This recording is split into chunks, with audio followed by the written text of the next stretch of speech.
Segundo domingo del tiempo ordinario. Escuchemos el Evangelio de San Juan en el capítulo 1, versículos del 29 al 34. En aquel tiempo vio Juan el Bautista a Jesús que venía hacia él y exclamó: Este es el Cordero de Dios, el que quita el pecado del mundo. Este es aquel de quien yo he dicho: el que viene después de mí tiene precedencia sobre mí, porque ya existía antes que yo.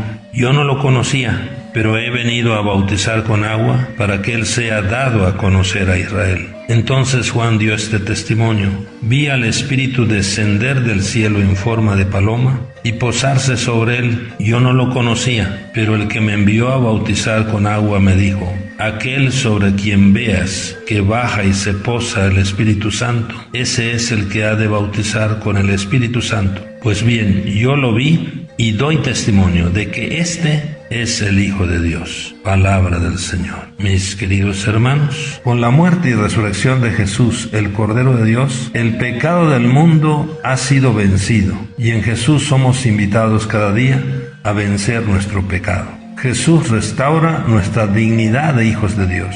Dios nos santificó en Cristo Jesús y nos llamó a ser parte de su pueblo santo, que vive en justicia, paz y fraternidad, un pueblo que invoca el nombre del Señor. Mis queridos hermanos, Cristo el Cordero borra el pecado del mundo. Pero por desgracia, el pecado es una realidad muy presente entre nosotros, en cada uno de nosotros, en nuestras familias y en la sociedad. Pero yo les invito a que no hagamos de las tentaciones pecado. Y hay una pregunta que podemos hacernos que nos ayudará no solamente a vencer las tentaciones, sino a vivir en el gozo de la gracia de la amistad de Dios. Y siempre nos debemos preguntar: ¿qué haría Jesús en mi lugar? Y así, con esta pregunta, nosotros no solamente venceremos la tentación, sino que viviremos el gozo de la amistad y de la gracia de Dios. Pero decíamos que el pecado es una realidad muy presente. Basta echar un vistazo a nuestro alrededor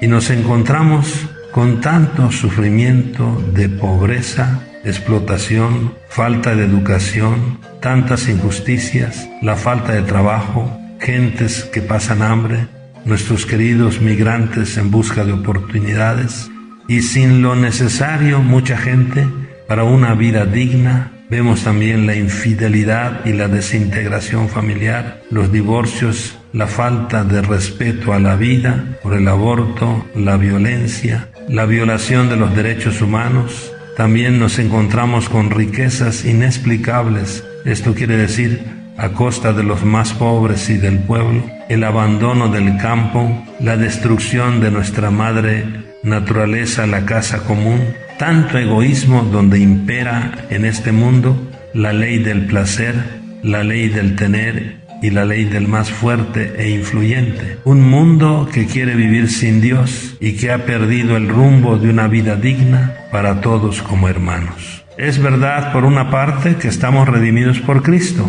y que somos imagen y semejanza de Dios, con la capacidad de ser santos por una vida de amor. Pero por otra parte, nos urge, mis hermanos, una lucha más decidida contra la realidad del pecado. Viva la gracia y muera el pecado. Jesús es nuestra liberación y nuestra paz. Por Cristo y con Él somos capaces, y es nuestro deber, de vencer el pecado cada día y construir el reino de Dios y su justicia en lo ordinario de nuestra vida, con actitudes nuevas que hagan posible una sociedad de hermanos que nos respetamos y nos ayudamos mutuamente. El pecado se va venciendo no solo porque nos arrepintamos, sino porque nos decidimos a caminar con más claridad y decisión por lo bueno, lo agradable y lo perfecto a los ojos de Dios, es decir, lo que edifica el bienestar y la paz comunitaria. Es darle nuevo rumbo a nuestra vida, preguntándonos ¿qué haría Jesús en nuestro lugar? El testimonio es una urgencia de nuestra fe. Hemos recibido desde nuestro bautismo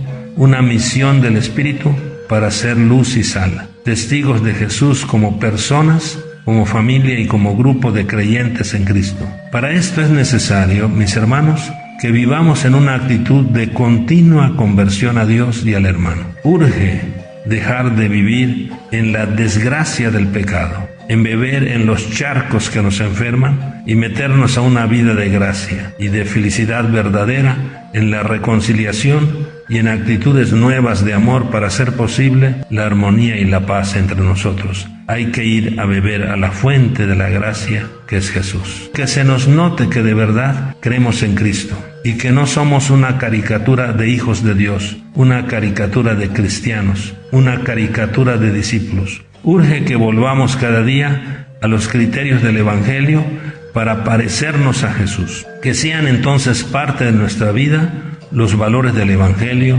como son la compasión, la bondad, el respeto, la justicia, la misericordia, la ternura, la fraternidad, la hospitalidad, la alegría y la solidaridad con el más necesitado. Tenemos que ser testigos de la esperanza cierta en un mundo que necesita ser transformado por todos los que creemos en Cristo y que es posible una sociedad de hermanos. Te damos gracias, Padre Dios, porque en Cristo, el Cordero de Dios, nos has abierto a una vida nueva, liberándonos del pecado, y nos has llamado a ser testigos que proclamamos como Juan Bautista que en Jesús tu Hijo todo es posible, porque queremos que las cosas sean diferentes en nuestro mundo y porque tú estás con nosotros. Tú has tocado nuestra tierra y contigo nos has llevado a tocar el cielo.